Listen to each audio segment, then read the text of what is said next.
Hello, and welcome to Spy Hard's podcast, where your hosts go deep undercover into the world of spy movies to decipher which films make the knock list. But remember, this information is strictly for your ears only. I'm Agent Scott. And I'm Cam the Provocateur, and Scott, my leg is bad tonight. Along with everything else. The leg caught up. This is an announcement. I'm on a gurney right now. Just in plaster cast, just basically being held together. That's right. Which is how my body feels these days too, to be fair. Nurse Helen, help. Kiss me while I'm sleeping. I love you. It's called Nightingale syndrome, and you should probably see someone about it, Sonny Jim. But before we get to all that spy jinx, Cam, we need to induct our latest Spy Hard Die Hard. And that's right. If you want to become a Spy Hard's Die Hard, leave a 5-star review for us on Apple Podcasts, and then tell the world what you enjoy about Spy Hards, and then we read it on the air and give you your top secret code name.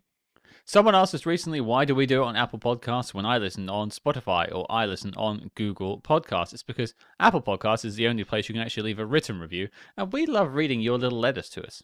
Yeah, well, exactly. So I think this makes a lot of sense, and who knows, maybe at some point we'll be able to expand, but in the meantime, Apple Podcasts is where it's at.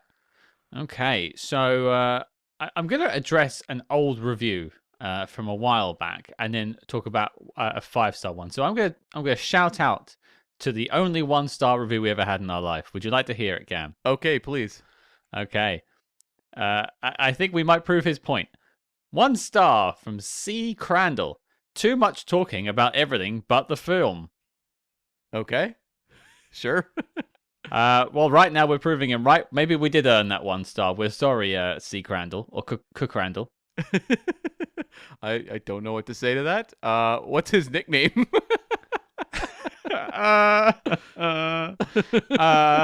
That's best left for off the mic. Okay, fair enough. But on the flip side of that, a lovely 5-star review here. Actually, I have the nickname. What was the name of that reviewer? C. Crandall. Okay, your nickname is Bennett's Secretary. Run wild with that one. XXXXXXXX. Bennett's Secretary. None of these jokes are landing to anyone because most people haven't seen this film. So this is beautiful. We'll keep it up. That's true Spy Hard's fashion. But here is the 5-star review from Nerdrovert. O awesome. If you love Bond, Bourne, and everything in between, this is the Spy podcast for you. Well, thank you very much, Nerdrovert. And your nickname will be Valdar.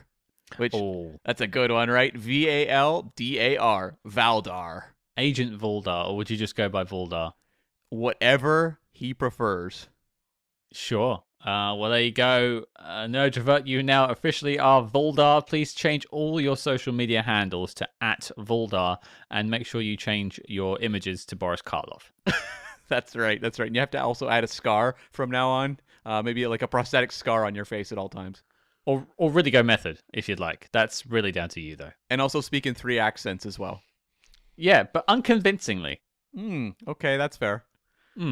Well, there you go. That was our latest Spy Hard Die Hard inductee. Thank you to Nerdrovert, a.k.a. Valdar. If you want to get on this list, make sure you leave us a 5-star review on Apple Podcasts. But Cam, let's get to the review. All right, folks, it's time to talk about this week's film. Cam, I'm firing a shot across your bow. What are we talking about? We are talking about 1939's British intelligence, which is also often considered 1940s British intelligence. This movie was released in Australia at the tail end of 1939, but the rest of the world didn't see it until 1940. So, as always, the land down under is leading the charge. Exactly, yes. It's kind of one of those, like, little things we've had a few times where, like, the movie was released.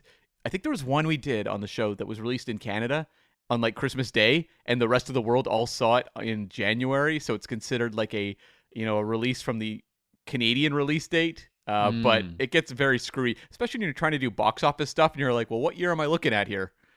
And also, I believe this has a name change at some point in its history, too. Yeah, it was called Secret Enemy when it was released in Australia, and that was the shooting title. Hmm. But it was called British Intelligence everywhere else in 1940. Okay. Well, if you've never seen Enemy Agent before, slash British Intelligence, slash Secret Enemy. It's also called Enemy Agent on IMDb if you look at it right now. Oh, is it? Okay, well, fair enough. Yeah. 3 titles, folks. A lot to keep track of. Apparently, Cam can't keep track of it, and he is our master of the records. True. Yes. British Intelligence, though, it's not one where it's like juggled around a lot of different titles the way that some are. There are movies we have tackled that literally have 2 titles, and artwork that's North American that is different. We've had a few of those on the show. This one, it's just a couple territories. The title was different, but British Intelligence is pretty far and wide the title. And something I sorely lack. You beat me to that joke. I wanted to get there first because I knew you were going to use it. I was like, for Scott, that's an oxymoron. You're a moron. Okay, well, if you haven't heard of British Intelligence, it's a Spy Hard special, as we like to say. It's a film you've probably never heard of, and most of you haven't seen. Luckily, it is available on YouTube, folks. I'll jump in early and let you know you can watch it, and it's only an hour long. Yeah, it's on YouTube easily. I watched it on Tubi, actually. It was streaming on there. And the print that they had on Tubi was actually really good. It was not like when we did I Was a Spy relatively recently, where the audio was a little muddy. British Intelligence looked and sounded great. The YouTube version has like built-in subtitles, like baked in. You can't get rid of them, and they're really goofy. Okay. Well, if you're in Canada, Tubi is where it's at. I don't know if that applies also to the US and the UK and elsewhere, but Canadians, we're laughing. We are loving our Tubi experience with British Intelligence. You've got so much intelligence over there. Canadian intelligence. We do, eh? Eh? Well, here is your synopsis. British Intelligence. Although the home of Cabinet Minister Arthur Bennett is a hotbed of spies, moles, and double agents, no one knows the true identity of notorious German spy master Strendler. Yeah. We're not done yet. Oh, there's a more? There's not a more, but there's a second paragraph. Oh, interesting. Okay. Yeah, I don't know if it adds anything, though, but we'll find out. During World War I, pretty German master spy. I mean, someone's really leaning into the pretty part there. They've added that one. That's a little bit of editorialization there. Helen von Lauber is sent undercover to London to live with a family of high-placed British officials, where she is to rendezvous with the butler Valdar, also a spy, and help him transmit secret war plans back to Germany. Yeah, like this is a movie that's very plot focused. Very plot focused. And that is a pretty good summation of the plot. It's funny because like it's actually a pretty convoluted movie. It reminded me a lot of Spy Ship at times, where I was like, smoke was coming off my pen as I was taking notes, trying to keep track of what was going on scene to scene. This one's not quite in the extreme of Spy Ship, but it's edging up to it. I was halfway down my page of notes about 20 minutes in. yeah, same. I had to slow down. I was like, I've only got an A5 here, folks. I can't fill that one in. This is a Spy Hard special, so there's no point belaboring it and asking you if we have a background with this, because I don't think either of us have a background with this film. I have a rich backstory with British Intelligence. I mean, It really started probably around when I was 6 years old, and I saw it in theaters. Right. It was a trying time, and it brought us the morale to move forward. And it's a movie that I've continued on with for decades to come. Every actually year on my birthday. Right. British Intelligence, right at 6 a.m. Perfect time. You stick on that Betamax and give it a watch. That's right. No, I had never heard of this or seen it before. No. There's someone listening who has actually like seen this film before without like watching it ahead of time. Oh, I don't think it's as obscure as some of the other ones. Because of the fact it has Boris Karloff, I think there's a certain segment of film lovers that would watch it. It's probably included in some like DVD 20 packs along the road or something like that, like the Karloff collection or something like that, World War II films. I suspect this one isn't as obscure as like I Was a Spy or Spy Ship. There's some interesting images on the IMDb page for this. Some very weirdly put together bits of artwork, but two of them are there's a DVD pack of An Evening with Vincent Price and Friends that features this film. Okay, sure. Also on that box set, I don't know if you've seen any of these films, but I'll read them out to you, Cam. You've got The Last Man on Earth, Seen it. Very good.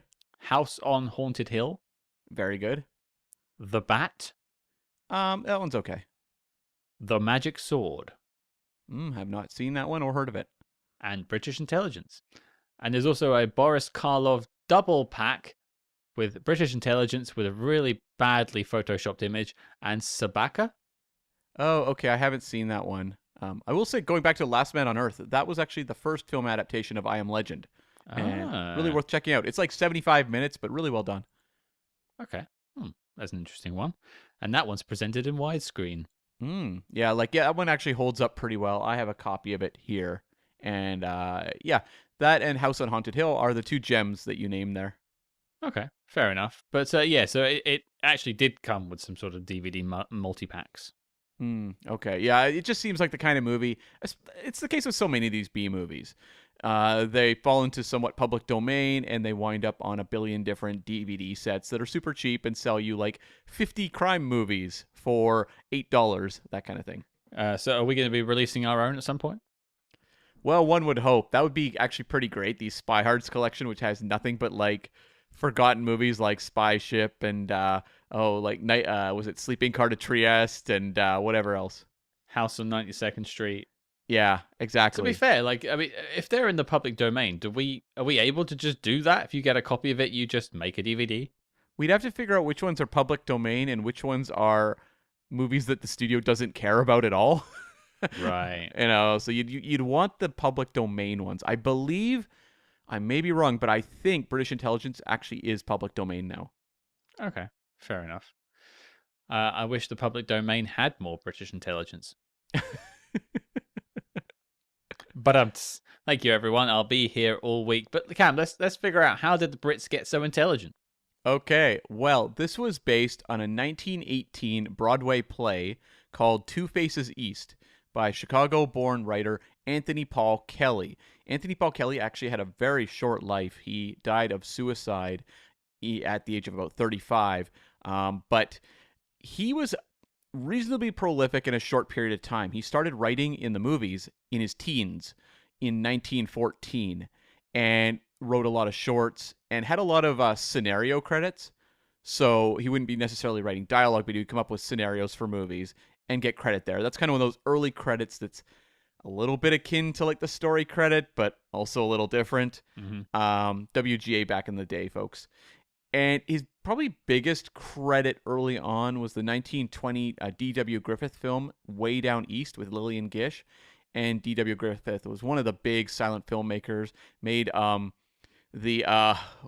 of a Nation, a very troubling film. And then he also made like Intolerance, which is very good.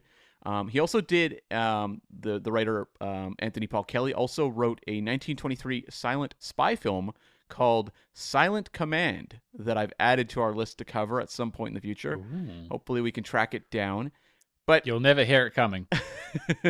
But that play, Two Faces East, was adapted into 3 film projects.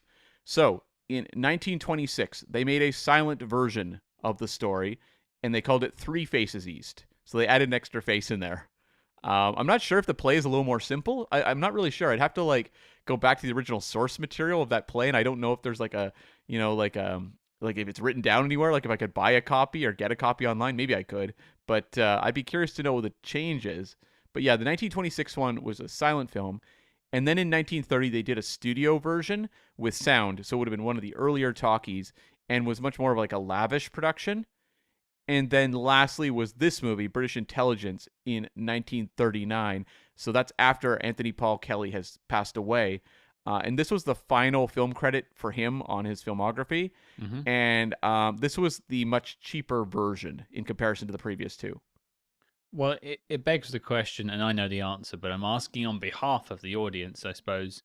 The listeners, the people who want more British Intelligence in their ears. Why haven't we done the other 2 films first? Well, we didn't know they existed until we started doing research for this movie, but also it doesn't look like they are available anywhere. Mm. There was, I believe, the 1931 was on a DVD at some point, because they kind of point you in the direction of Amazon. Okay. So maybe it'll pop up someday on a free streaming service or something, but the 1926 one, I don't know about that one. It's one of those complications where we have this master list of spy films, but some of them are just inaccessible or somewhat hard to find, and we can't expect you all to, pay $20, £20 to get a DVD sent to your house with a film you're going to watch once just to listen to an episode of Spy Hards. That's a bit much to ask.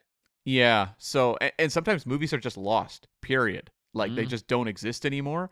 That'll be the case of the movie I'm going to talk about in a few moments. But so I'm going to jump over to the director, and I'll get to the other writer in a moment because they kind of tie together.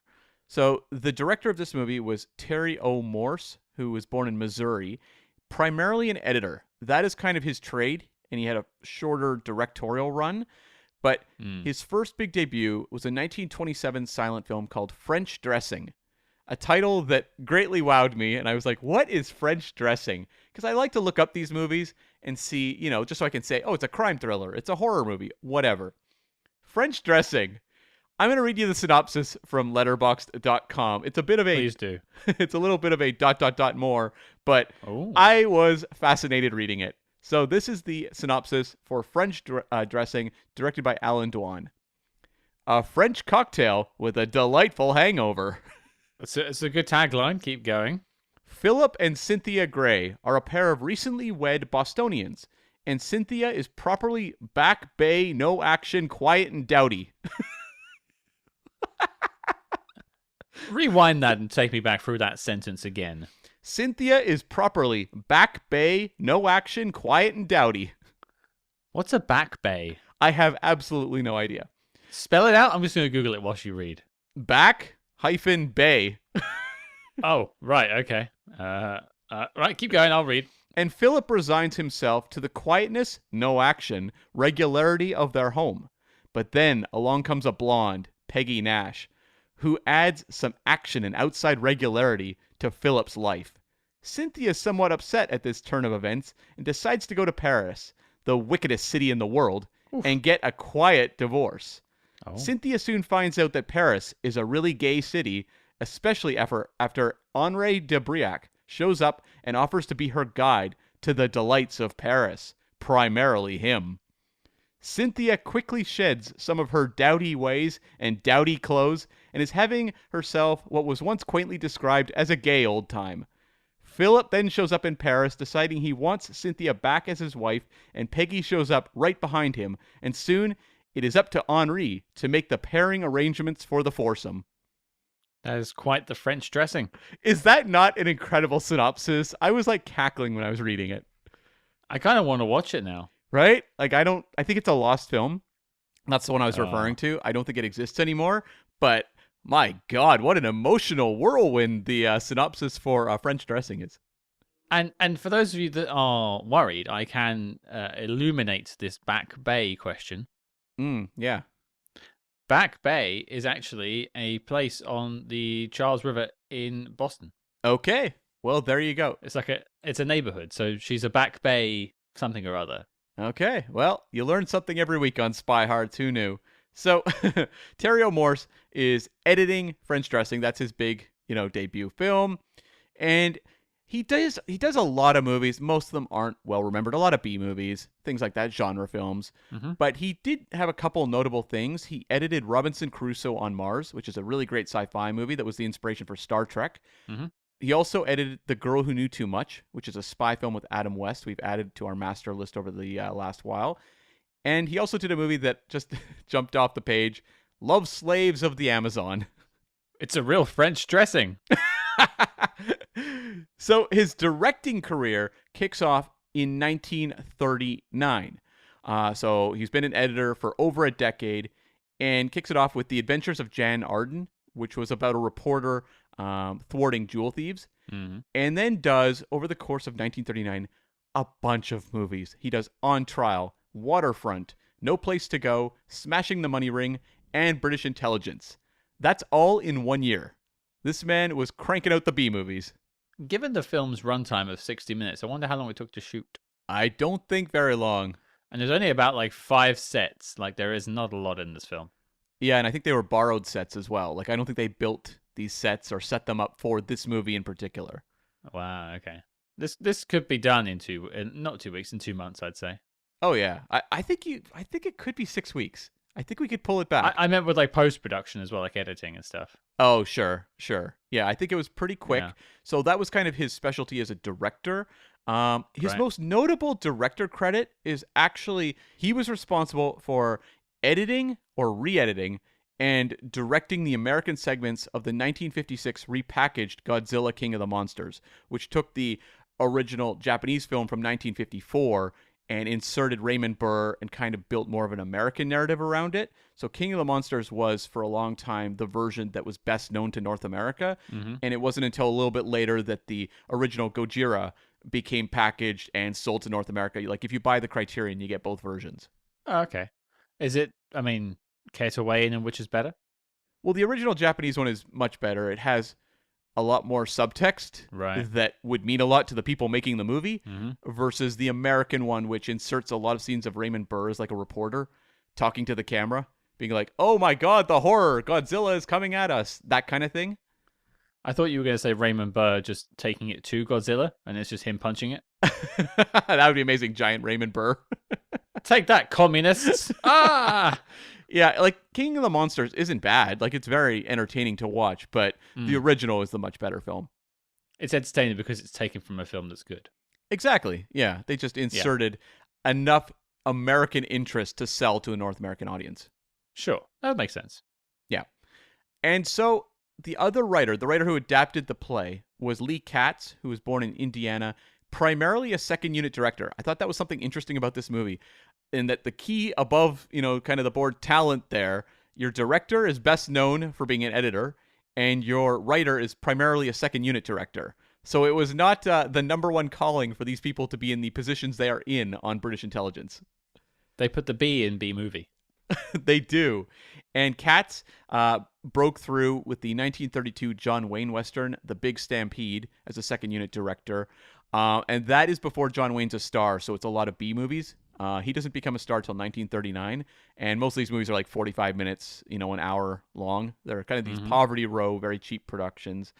Some are okay, some are really bad, but they're kind of interesting.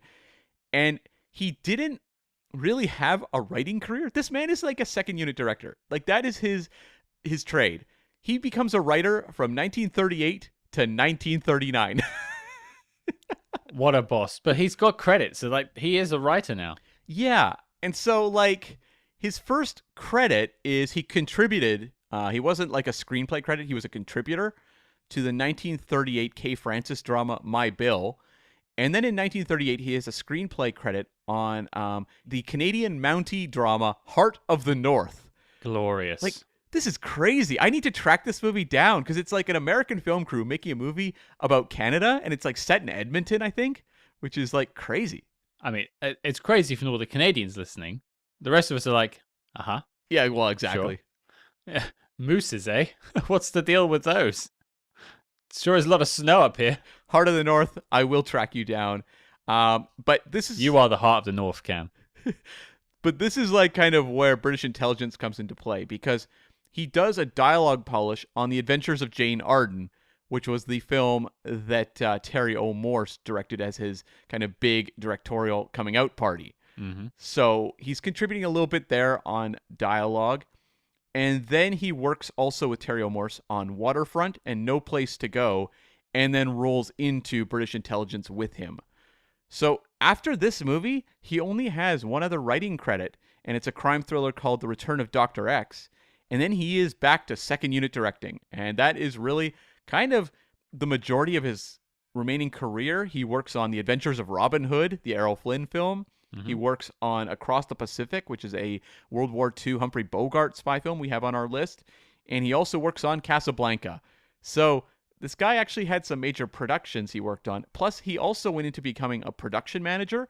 and worked on the 1950 thriller The Asphalt Jungle, which is a real classic. And then 1962's The Longest Day is his final credit, and that was a massive 3-hour D-Day epic that's actually really good.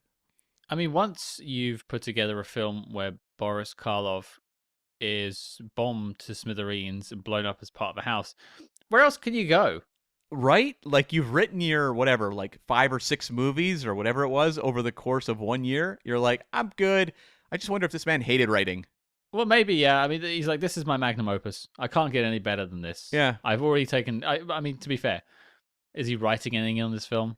Well, yeah, you'd be readapting the play, I suppose. And the fact that it was called Two Faces, East, I guess there was some adaptation required. So I'm going to assume he actually did do something. But clearly, this was a man, I think, who didn't really like staring at the blank page and was like, you know what? I love being a second unit director and production manager. Let's do that instead. Just tell me what to do, and I'll do it. Exactly. Yes. So this was a total fast and cheap propaganda film. It's obviously set in World War I, but it is World War II through and through in terms of the depictions of the Germans. So, like, when it comes to behind-the-scenes details on this one, like, what is there to say? It was probably shot over, like, 6 weeks as fast as they could get it out there. And they used, as I said, like, a lot of borrowed sets. And even, like, some of the bigger footage in this movie, the aerial dogfight scenes were taken from the 1930 Howard Hawks action film, The Dawn Patrol, which was a big hit in its time. Sure. And then they also took other war footage from the original All Quiet on the Western Front. So when you see the kind of expensive shots in this movie, they ain't coming from this movie. That's a shame because they were an up for me. Like the Zeppelin moment, that was pretty cool. The Zeppelin and like the bombers and stuff, and there's some stuff in the trenches at the start of the film as well. Like that looked pretty good. Like they spent some money, but if you're telling me this is all just borrowed from a different film, that's a real knock against British intelligence. Yeah, the trenches stuff would have come from All Quiet on the Western Front, which is an amazing movie. If you haven't seen it, folks, check it out. It's a movie I absolutely love. Okay. Did you recognize it when you saw those scenes? Yeah, I was like, this is not from this movie. Like, they just stood out like a sore thumb. I've never seen The Dawn Patrol. I've heard about it a lot, but I haven't seen it. And there was the moments, though, where the footage just looked too different that I'm like, this is from something else. What is it from? Is it stock footage? But then it's like, okay, I don't think it's just stock footage. I think they're taking it from another movie. And All Quiet on the Western Front makes a lot of sense to be ripping things out of. But they do some stunts in this film. There is a moment where they're running from bombings. Yeah. And the actors from this film are in that scene, so that's got to be new stuff. Yeah, that stuff for sure. But when it comes to, like, when you're seeing planes flying through the sky and stuff like that, that is not this movie. Okay. Oh, okay. Well, that's a shame to hear, but then I also understand doing stuff on the cheap. Just look at us. Exactly. Yes. And so I don't have any box office information as to how this movie performed because, Boo. I mean, this is a B movie. Like, what understanding do we have of its grosses? It was like people showing up and buying a ticket to, like, Hitchcock's Rebecca and seeing this movie before Rebecca. Is that the same year? Yeah. Do you reckon they were ever put together?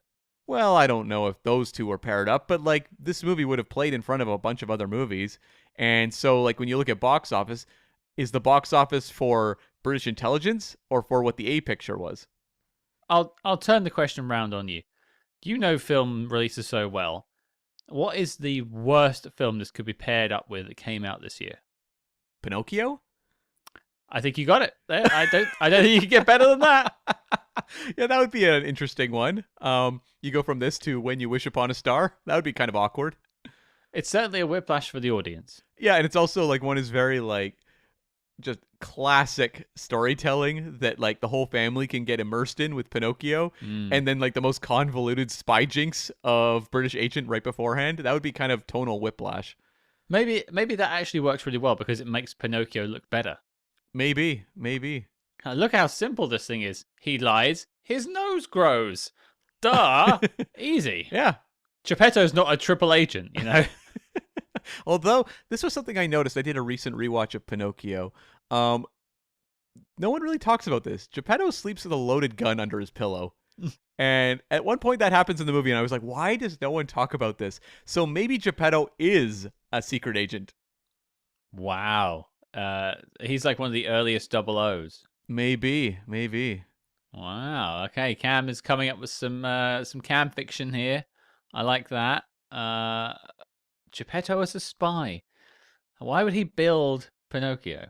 Well, I think he's like given his life to spycraft, and he's an elderly man, and he's never Mm. married.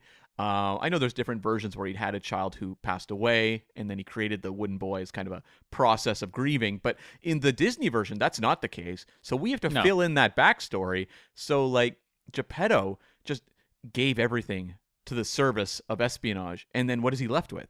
A quiet cottage and a lonely life and a cat and a fish. And he's like, you know what? I need something. I'm going to build this wooden boy.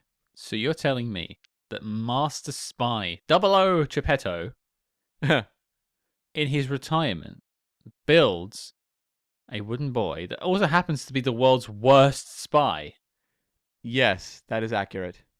Okay, I'm buying it. Let's do this. This is I mean, I'm pretty sure Pinocchio's in the public domain now. Let's make our own version of Pinocchio. There was 2 out last year, wasn't there? Well, there was the Disney one. Like the Disney iconography of their Pinocchio is that's still under copyright. But yeah, the story Pinocchio is free reign, the original book, so you could adapt that. I mean, yeah, the Guillermo del Toro one that won the Oscar for Best Animated Film last year, very, very different story and also incredible. Okay, folks, coming to a theater near you in 2039, because of 39 steps. Oh yeah, Spy Hards do Pinocchio. as a spy film. I mean, why not? Pinocchio O Oh, 7. question mark? I don't know. Why are we here? Why are we doing this? Why have people funded this film? Yeah. And the interesting thing about the Disney Pinocchio is it was actually a box office underperformer at the time. Really?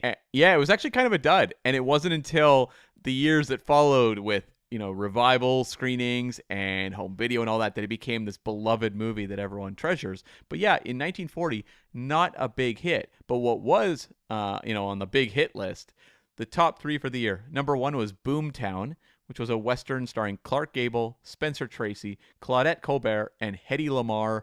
That is a star-studded big Western film that I don't think anyone remembers in comparison to Pinocchio and the next 2 on the list. Number 2 was The Great Dictator by Charlie Chaplin, that also features a big speech to the audience about Hitler and the danger he poses to the free world, somewhat relevant to the movie we're going to talk about today. And then number 3 was Hitchcock's Rebecca, also very well remembered. Yeah, this film this week definitely likes its big speeches. It does indeed. And Rebecca, I should note, won the Best Picture Oscar that year. So it was kind of the big favorite in 1940. I will note, though, Gone with the Wind was released at the tail end of 1939, like in December. So, like, its presence over 1940 would have been profound. So it would have been like the Titanic of 1940, but it's considered a 1939 release. Okay, fair enough. Yeah. I mean, it's weird to not see Pinocchio in that top 3. Right? Like Disney actually had some real like bombs early on. Like Fantasia did not perform well. There was a number of these movies that we regard as like enduring Disney classics that took quite a while to get there. It's the Spy Hard's way, not loved in our time, but I'm sure when we're gone, people will like, oh, we had something special going on here.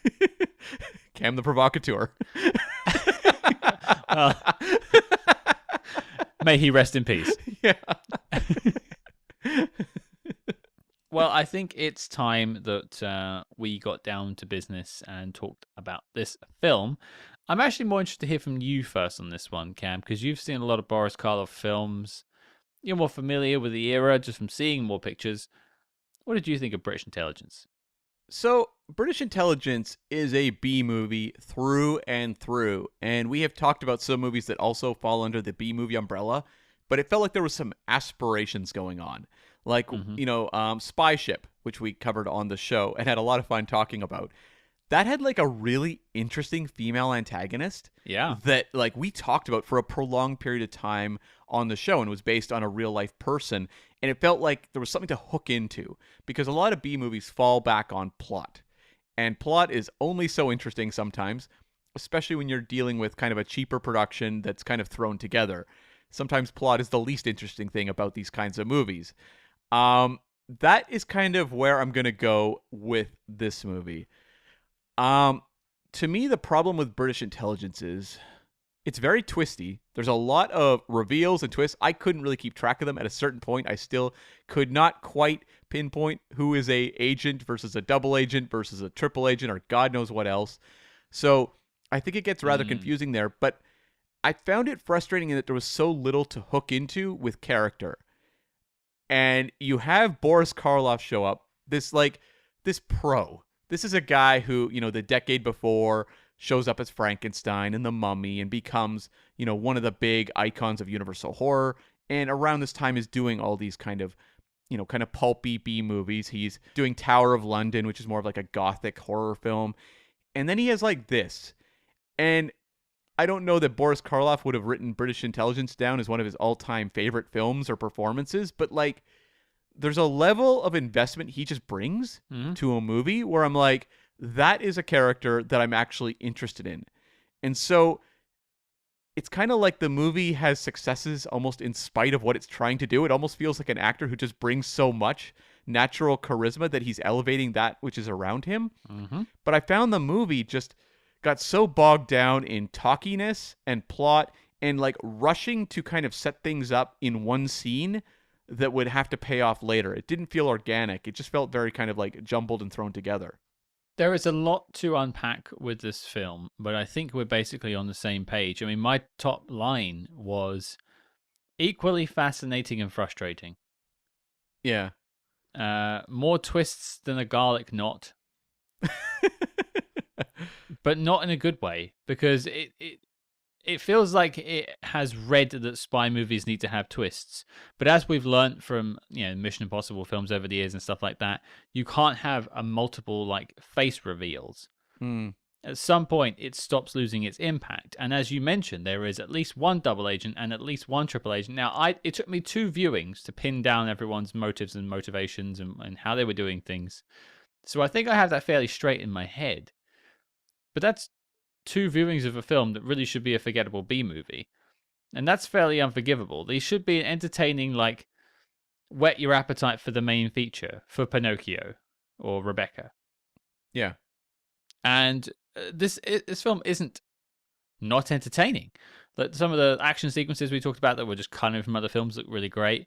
I think Boris Karloff is great. He instantly feels like he has gone through the war. He feels like someone you shouldn't trust.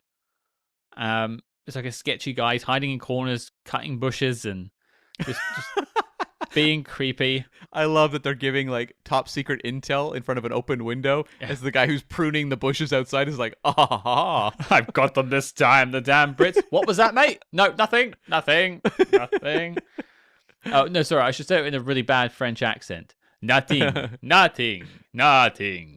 That sounds like Dracula. That's actually my point about his accent. I think his French sounds like Transylvanian. Okay, he was inspired by Bela Lugosi. Call me Valdar. I want to steal your secrets. I have no intelligence. Thank you all for joining us this week. We'll see you next week. That was awful. The podcast is over. We're done. Valdar would actually be a good vampire name. So yeah, V for Valdar. But it's the film flies by. Like, you'd say it has a good pace, but because you've struggled to figure out what's going on, you struggle to invest in anything. Somehow, a 1-hour film felt slow. Yeah. Like I wasn't connecting to it. I don't really understand how I had that situation presented to me, because every scene is plot, all the way through. It is completely driven by the plot. There is no character drive whatsoever. So you'd think it would be quite propulsive, especially at a 60-minute mark. But like in the middle, I just stopped caring. I think also the problem was like you have it kind of framed around this character, Helena, played by Margaret Lindsay, who's I think actually a good actress and I think had a bit of a career after this movie. And she's like someone who is, a nurse that is also an agent, which seemed also very familiar from us watching I Was a Spy recently. But we see that she is actually a German agent. At least it's revealed that way, that she's getting a medal from Germany, and they want to send her to London to meet up with another spy called Strendler. And I'm like, okay, I'm following this. They also set up this like love story in one scene between her and an injured pilot named Frank Bennett. Um, and that is like a I'm in love with you after 8 seconds of screen time. And I'm like, okay, this is my lead character who's going to guide me through the movie. Sounds good. We get to London, and the movie drops her for like prolonged periods of time as it introduces this Colonel Yates character who is like kind of like the investigator of the movie. He's kind of the one to crack the case, if you will, and he's played by Leonard Mudie. And it then kind of has a protagonist problem, and that I'm not exactly sure who's guiding me through the movie. And it's sometimes just having like this multi-protagonist situation, but none of them feel like when you get to the end they kind of tie the movie together. Mhm. It's kind of like, who is this movie about, and exactly what was it about, other than being a World War II propaganda film, talking to the audience and saying we need to be very concerned. Hitler is very dangerous.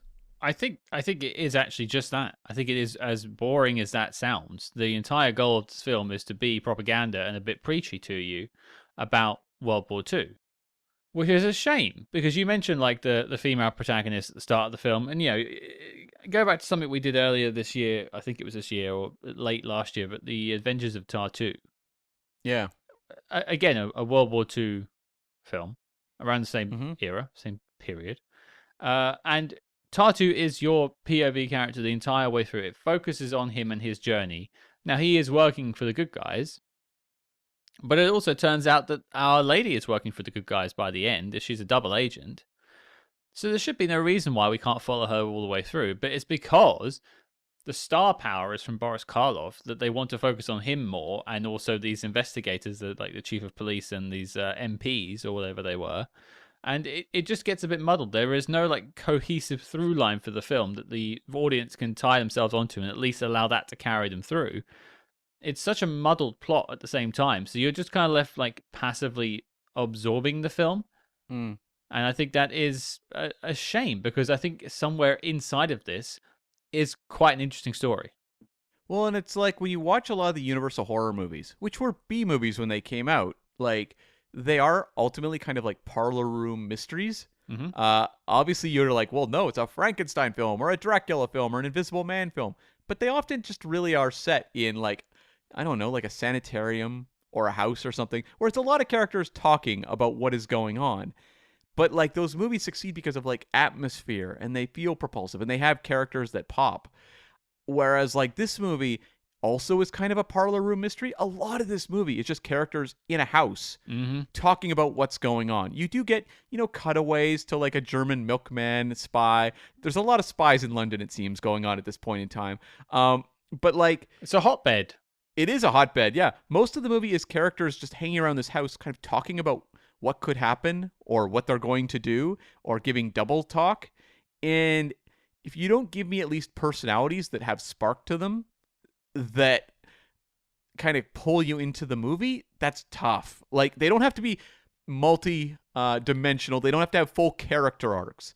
But there has to be a certain amount of charisma, I think, to carry you through a very convoluted plot like this. Mm. And I felt that in Spy Ship, where like our two leads were, the female lead was very strong, the antagonist there, and then like the male reporter was like kind of goofy, but we had a lot of fun kind of tracking his story throughout the movie because it was often absurd.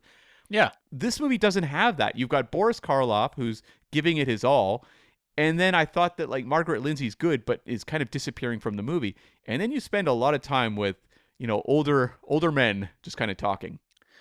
I mean, I would say, and maybe we can sort of mosey on over to the likes in a second, I think Boris Karloff's character has some sort of energy and star power that he does sort of draw you in a little bit. And he's unique in his presentation. And I do have some sort of positives to say about him. But I just feel like I had this problem with a film we tackled recently. I think it was I Was a Spy, where like at times it felt more like a docudrama than an actual like drama that we were watching. It felt more like it was just showing what happened instead of telling you about the people and the motivations behind why they were doing stuff.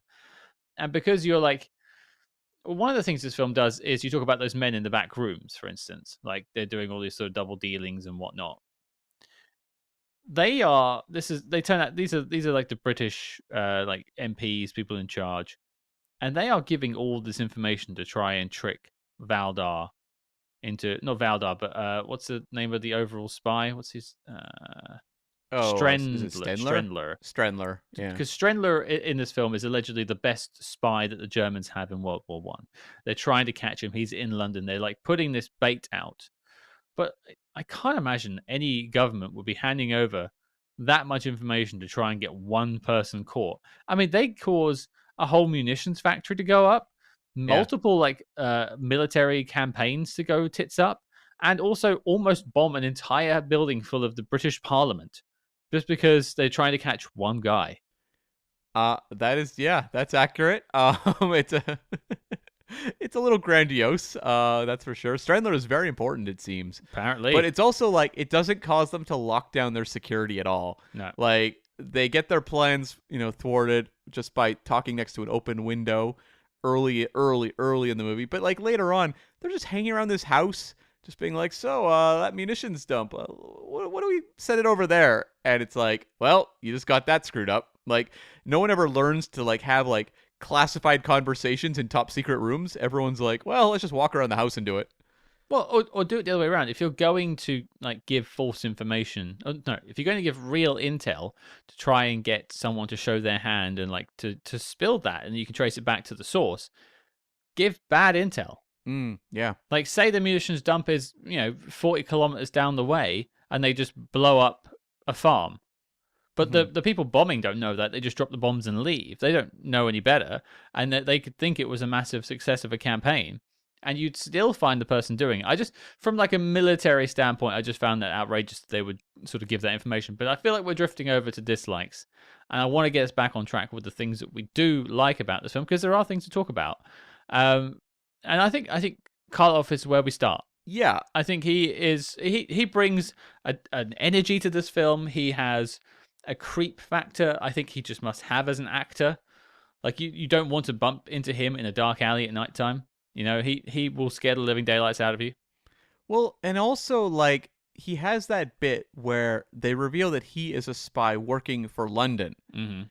And he's talking about how the Germans killed his wife and baby. Mm-hmm. And like he gives this impassioned just like my baby, and you're like, I am so sympathetic to this guy right now. Yeah. Like he is so good at manipulating the audience where your sympathies entirely go to Valdor.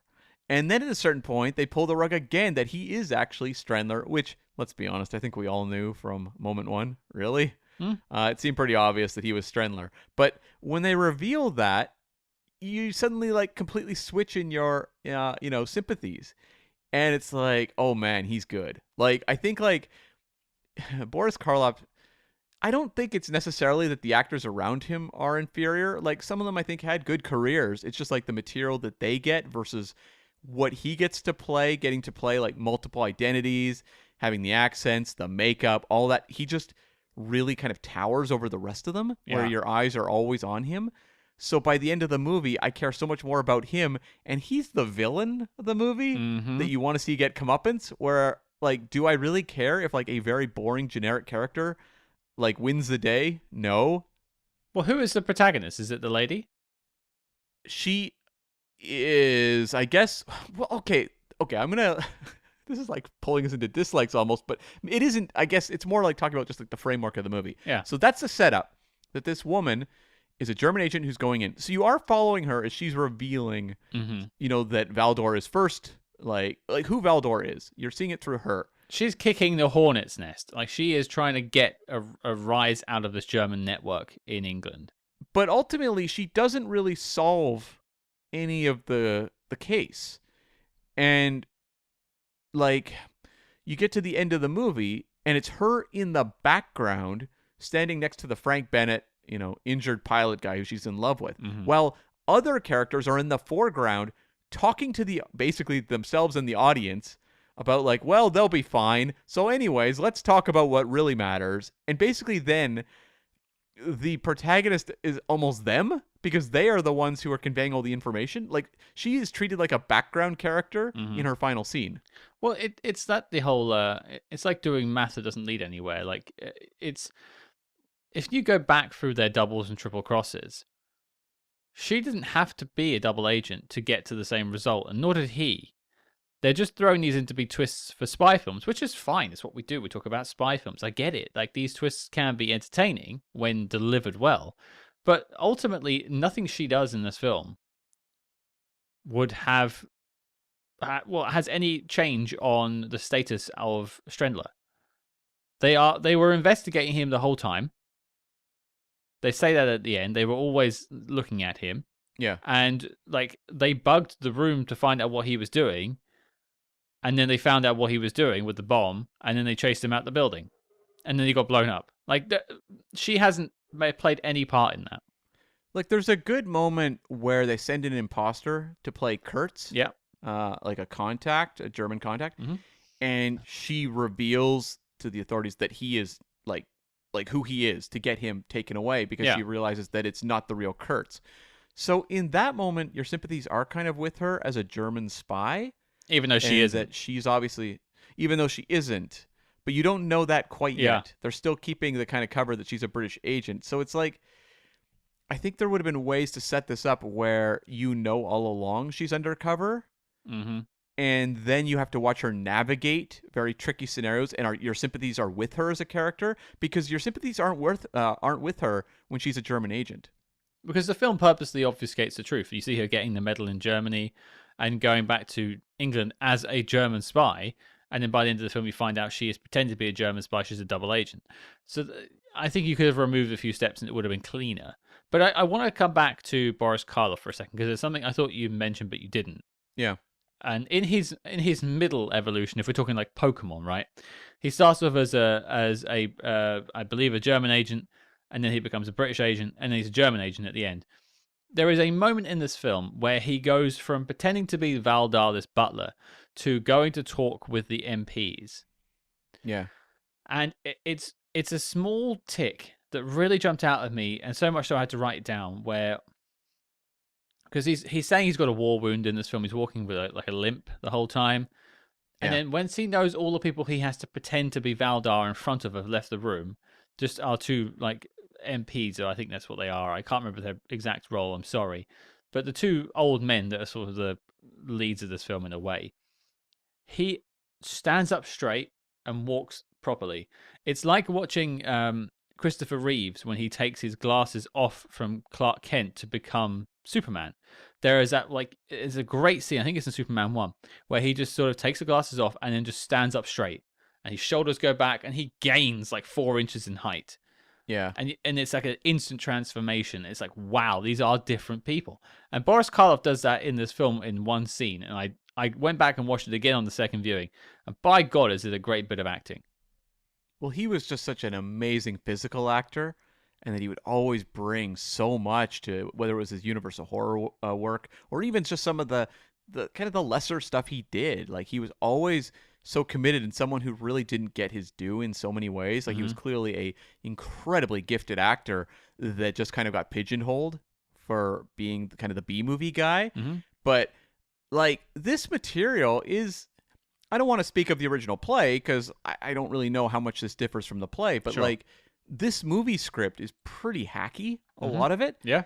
And he is investing so much into it, like, into this character, and trying to make it work and feel like a unique individual. Like, my takeaway from this movie, I'll forget all about the plot of British intelligence by the end of the year. When we're doing our wrap-up for 2024... it may be the movie that I don't remember anymore. Who knows? Like, I'm not going to say it will be, but who knows? I will remember Boris Karloff's performance, because it's a movie that's not iconic, but it's like an iconic performance. Like, his character is just so memorable, and even just the way he is like the French butler around the house. Like, he has a distinct personality as the French butler, as the German spy, and also as the British spy. And he's just going above and beyond, like, like, such an incredibly, like, lofty performance for a movie that doesn't deserve it. Well, that was about to be what I was going to say as well. The film doesn't deserve Boris Karloff, and I think he is lifting the material as much as he can, but ultimately this is just a plotty B movie. So it is what it is. But I wanted to just sort of signal out that moment where he stood up. I think it's great. But I like from you, Cam. Well, some of the footage is taken from other things, but like I thought the Zeppelins over London scene was incredible. Like really atmospheric and haunting, and the way they kind of build towards like the action climax off of that. You know, I like a movie that has a satisfying comeuppance for a villain, and watching Boris Karloff get bombed at the end, that looked pretty damn cool. Yeah, they blew up a room. Yeah, like the way they kind of set up the cat and mouse at the end of him getting shot going over the fence and the trail of blood, and then ultimately him meeting up with the milkman spy and getting bombed. Like, you know what? If you're going to be kind of like not the best movie in the world, at least end strong. Yeah. And this one had a pretty great end to the Valdar story. It absolutely did. And, spy films are full of twists, or some are anyway, and some definitely over-try their hand when it comes to twists. But I didn't see that bombing coming. I know they were running around during the Blitz. I know there was stuff going on, but I did not see them just blowing up the entire room and killing everyone in it. It took me by surprise. And there's something almost like doomsday-ish about those Zeppelins descending on London. Daunting. That was just a great visual. Yeah. Yeah. Right, well, we've seen the Blitz depicted quite a few times now on the show in different films. Yeah. To varying degrees. I mentioned Tartu earlier. That just seems like everyone's having a jolly old time.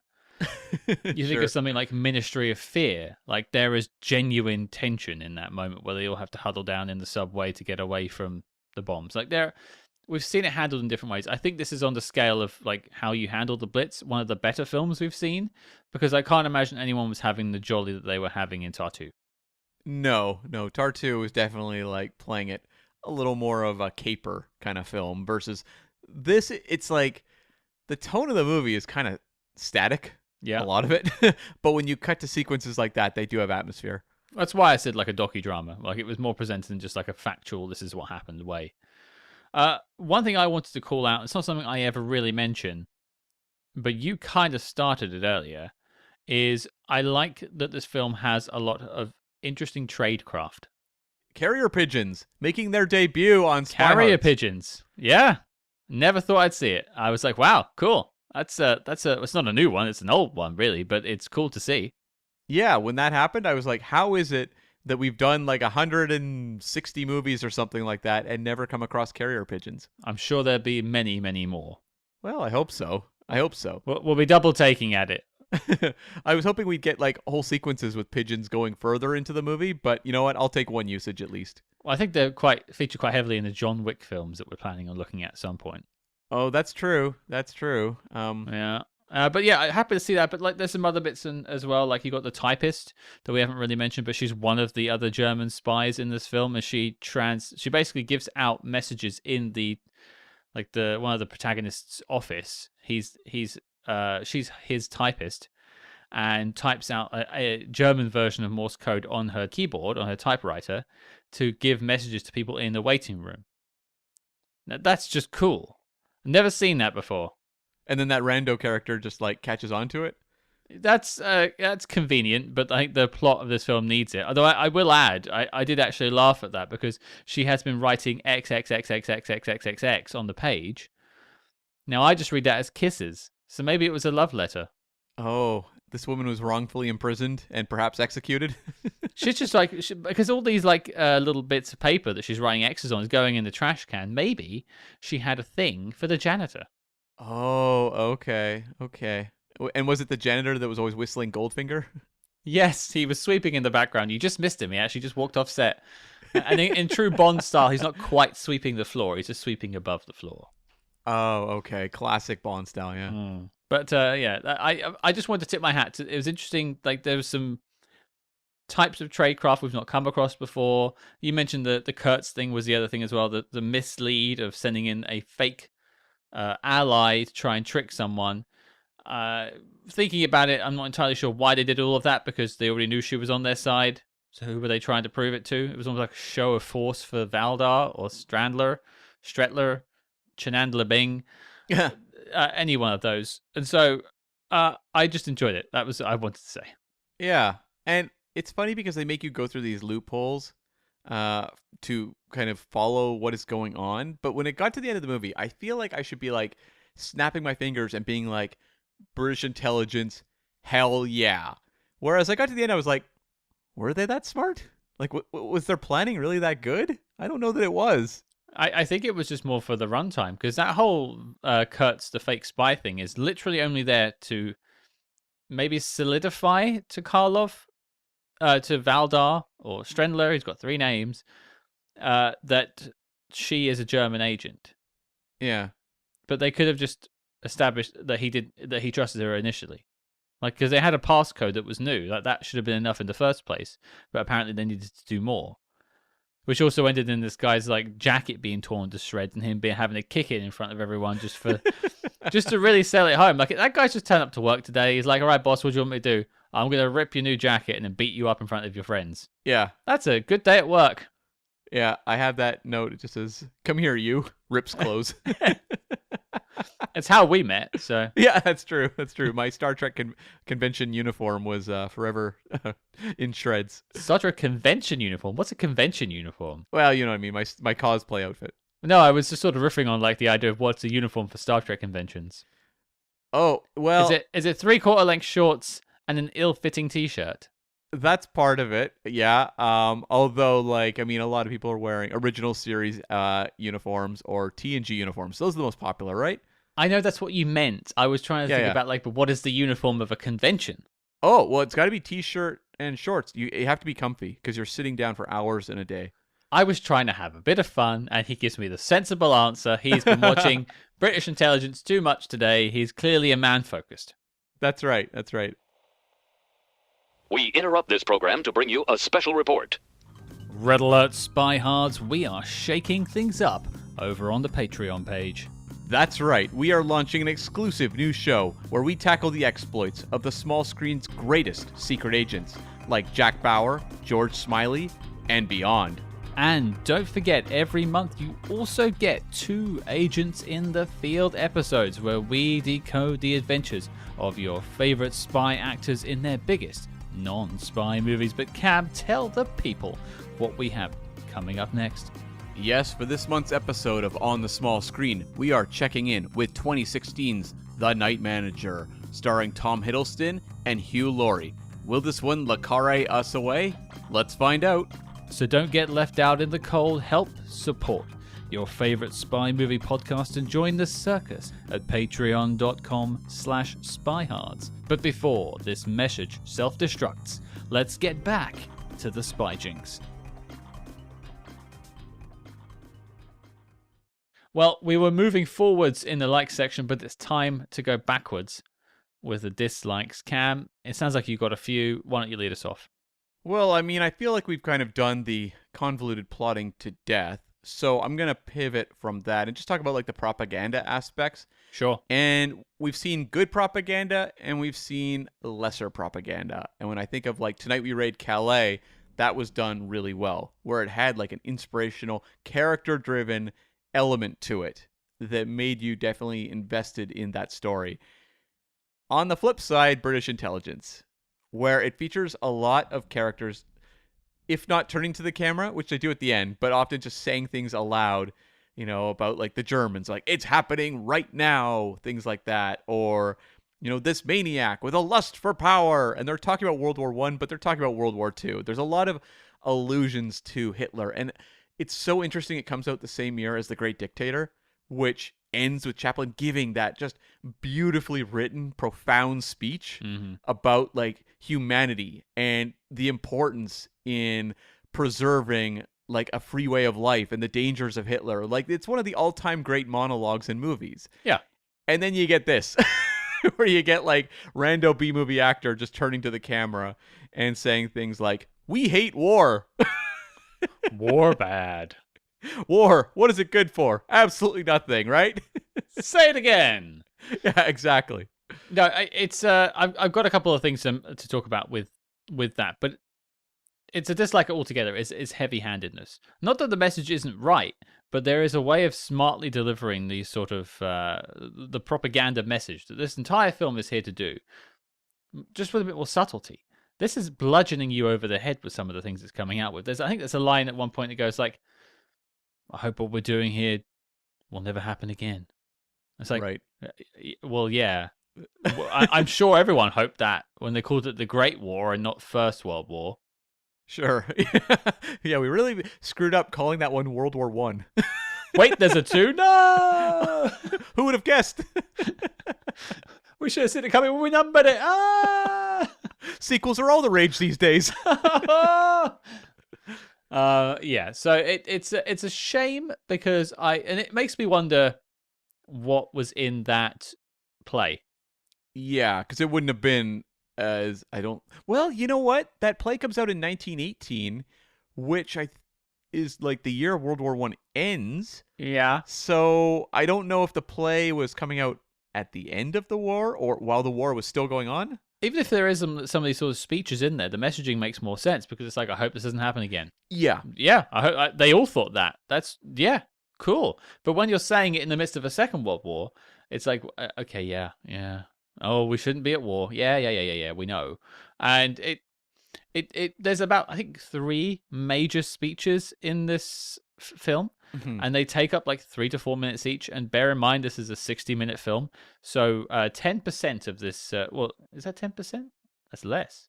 A sixth of this film is taken up with just political messaging. Not that any of the messages are bad. It's just, if you're going to have a 60-minute runtime, like, get on with it.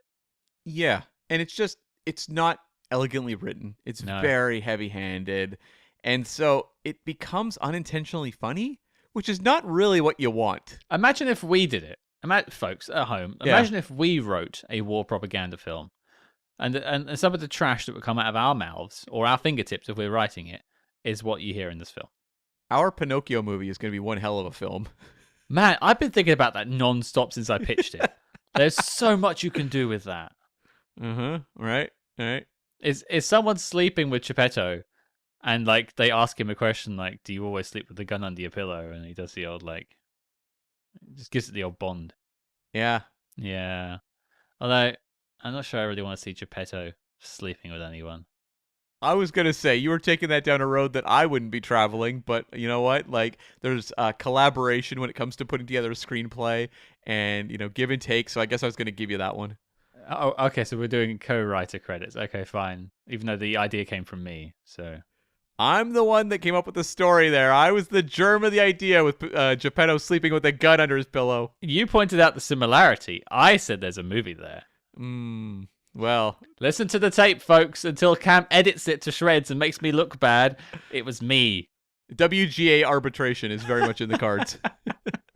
I can't wait for our first big screen pairing to make us fall out. Although maybe by the time the movie's out, you're like, I don't want credit for this. I want my name taken off the movie. He can have it. Pinocchio, no. A dislike from me, something we kind of mentioned earlier, is it feels very staged. Oh, yeah. It's, as you said, they were probably borrowed sets. A lot of it's borrowed. A lot of it's done on the quick.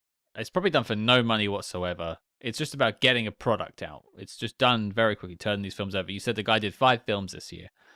I get it. But, every single room feels like it's a redress of the same room. Yeah. Or, the windows have been slightly moved. And so it just feels very, especially because I watched it in, a letterbox format as well. It just felt very boxed in. Mm-hmm. And it's weird because there are moments where the world feels bigger, where you see, the Zeppelins flying over the top and stuff like that, and it gets a tiny bit more, it opens up, but it comes right back in on itself again. And I just think it kind of holds the film back. Yeah, I, again, wish I knew more about the original play, but, it makes sense for a play to feel this kind of confined. Yeah. And that's always a difficult thing when it comes to adapting plays, which is, can it kind of break free of its sort of stage-bound nature? And we've seen many movies in recent eras where it doesn't really succeed. It feels like a play on the big screen. Mm-hmm. Some succeed, some don't. But this movie, it feels kind of creaky. And we have talked about movies from 1940 in the past and movies around this period, 1939, whatever. The Spy in Black was from 1939. That looks like a movie. And then I watch this, and it's yes, admittedly, this is very cheap. This is done very quickly, but it also doesn't hold up. So it's a tough one to recommend to people, whereas I could say, people, watch Tonight We Raid Calais. It's Mhm. really interesting. Or even Spy Ship, which is a much more inferior movie to Tonight We Raid Calais, but it has fun elements that I think people can hook into. Whereas, like here, I would say, if you're into Boris Karloff, there's some fun there, but beyond that, I don't know. No, I think I probably agree with you, but I'll save that for the knock list. I had one more dislike I wanted to bring up. Okay. I'll mention it again. Boris Karloff's accent. I don't. This guy is meant to be a master spy, and he's Yeah. given us the weirdest French accent I've ever seen. I wonder though if it just sells to North American audiences. Oh, I'd buy that in a heartbeat. Yeah. I'm not saying that people wouldn't just lap it up, but just I know French people. I did French. Like I hear it and my ear goes, oh no, no, no. But I also think, okay, so say Meryl Streep is doing a film, right? Right, sure. The Pinocchio spy film, yeah. Sure, Uh-huh. and she has to do an accent. She's working for it with a dialect coach. She is learning that whole script phonetically, probably in that accent, as to how to do it. How much time did Boris Karloff have to prep for this movie? If you told me he showed up on day one and was handed a script there and then, I'd buy it. Yeah, so I'm going to give him a little bit of a free pass on this one, in that I don't know that he really had that much time to perfect a French accent for this movie. It was probably like, oh, hey, Boris, you're playing a French butler. Oh, okay, cool. Oh, and now the French butler is English. Oh, okay, I'll stand up then. I mean, that he can do because he was British, but yeah. And I would also add it probably wasn't that important to some people back then. Yeah. Accuracy in that sort of thing, I mean, even in the 1960s was not the priority. No, it wasn't. That comes much later. Yeah. So I'm not going to give it a pass, but it was something that irked me, but it's definitely not the things that are fundamentally wrong with this film, like we've mentioned. It is like the lack of character, it is the speed at which it all flies through, and there's just too many twists. But I think before we get to the knock list, any final notes from you, sir? I think the only other note I have, and we alluded to it earlier, we've talked in the past about insta romances in movies. Is this the most egregious one we've come across? I don't actually mind this one as much because you don't know how much time they spent in the hospital together. Like he came in a coma and she's nursed him back to health. This could have been months. That's true. That's true. So I would give that one a pass, but it is a good question. I just also, I mean, I don't often add this sort of extra, sauce on top, but Margaret Lindsay is very easy on the eye, so I can understand one falling in love. That's true. She is. And it's interesting. We did this whole review, and she has this love affair with this guy, Frank Bennett. Mm-hmm. We didn't mention that, like, the guy she's sent to go live with to infiltrate is his father. Like, that plot element feels so secondary and almost forgotten by the end of the film. Well, it's obviously built to come back later because that's how you introduce him in sort of a complication to the film. Yeah. But you'd think as an agent she would have gone like, oh, because I think she did know that he lived there, so she was aware of that issue. And you would have thought she had a contingency plan built in place for it, instead of looking all flustered when he was in the doorway, on the phone. Doesn't that feel like what would have been a recipe for great drama? Yeah. Of like, you're sent to go live with this guy's father. You know he's in the hospital, so you're like, okay, but it's like a ticking clock. When is Frank going to come back? What am I going to do when he gets here? Like, that's the sort of thing I think a better script would have built up a little more, because it would have actually invested you even more so in the Helena character. Yeah, I think if the film had more time, it probably would have had like maybe some letters coming from him. Sure. And be like, oh, I'm on the mend. I'm looking to come home soon. She's like, oh, I wonder how long that'll be. Oh no, how long have I got? And then he turns up. Oh no, and that's a complication, but it builds to it. Yeah. The only note I had left is it's no wonder that the British intelligence services were keeping an eye on Valder or Strandler, whatever his name is, because he is the worst butler in the known universe. You're saying you wouldn't have hired Valdor? I'm not against people who are like French. I'm just against people who, if you hire them as a butler, whenever they go downstairs, they immediately leave the house. Fair enough. I mean, I have a bell. I need to ring it, and I want service. If he's out, fiddling around with the milkman, you can take that however you want to take it. He's not butlering me. No, that's true. We see very few instances of butlering in this movie. Is that a correct word? It might be buttling. I'm not sure. Cam's doubling down on buttling, folks. No, he's not. Oh, he is. Let us know. Is Cam going to be buttling tonight? Either way. It's probably my way, but on the off chance that buttling is correct, that would be my favorite word of the year. Yeah, well, we figured out that, what was it? What was the word? The back, whatever it was, that word from the synopsis for that movie. The back bay. Back bay. We know what back bay means. Now we need to figure out whether it's buttling or butterling. What is it? Butlering. Butlering. To buttling or butlering, that is the question. Yeah. Well, okay, it's knock list time, you marvelous bunch of tile sorters. Let's talk about it. British intelligence, is it making the knock list, Cam? No. This is a very creaky B movie that has some novelty value, but beyond that, no. Okay, one no. It's down to me now. Is it making the knock list? No, of course not. It's got some interesting elements to it because most films we tackle here there's not many duds that we look at, and I would never consider this for like a disavowed list or anything like that. It is a bit of a mess, but an interesting mess. Yeah, it's not Spy Ship. What is? Spy Ship was shot also very cheap, and it was also 1 hour long. But it gave me more to hook into. But it was also like Spy Ship was not a masterpiece by any stretch of the imagination. But it had fun elements that we could talk about and have a good laugh at, or it just had a little more of a spark to it. This one lacks spark. Yeah, it lacks spark. It has too much milk. Too much of that. Yeah, exactly. Yeah, it's not good for you folks. Well, there you go. 2 no's. British intelligence is not making the knock list. The dossier on the film is complete and filed as classified. So, Cam, the question as always goes to you, sir. What's in our crosshairs for next week? Well, we are going to reunite with Bruce Willis, John Malkovich, Helen Mirren and the gang to tackle the second entry in the Red franchise, Red 2 from 2013. The way you say that makes it sound like there's a Red 3. Well, we'll talk about that on the show. We certainly will.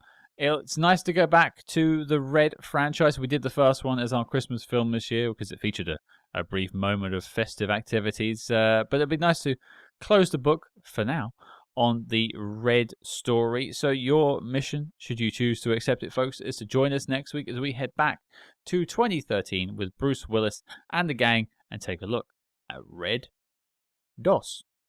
And if you like what you heard on the show and you just want to show us some support, please consider joining us over on Patreon, patreon.com/spyhards. Over 50 bonus episodes. It's all going to a good cause to keep the lights on here at Spyhards HQ and keep my school of attack piranhas well fed. And if you don't already, make sure you follow us on social media at Spyhards. That's SPYHARDS on Facebook, Twitter, and Instagram. But until next week, folks, Cam, strike up some uplifting music.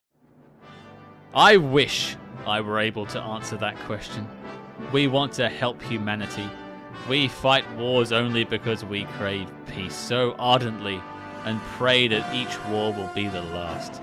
But always in the strange scheme of things, some maniac with a lust for power arises and, in one moment, destroys the peace and tranquility we've created through the years. We hate war, we despise it, but when war comes, we must and will fight on, and on, and on, and on.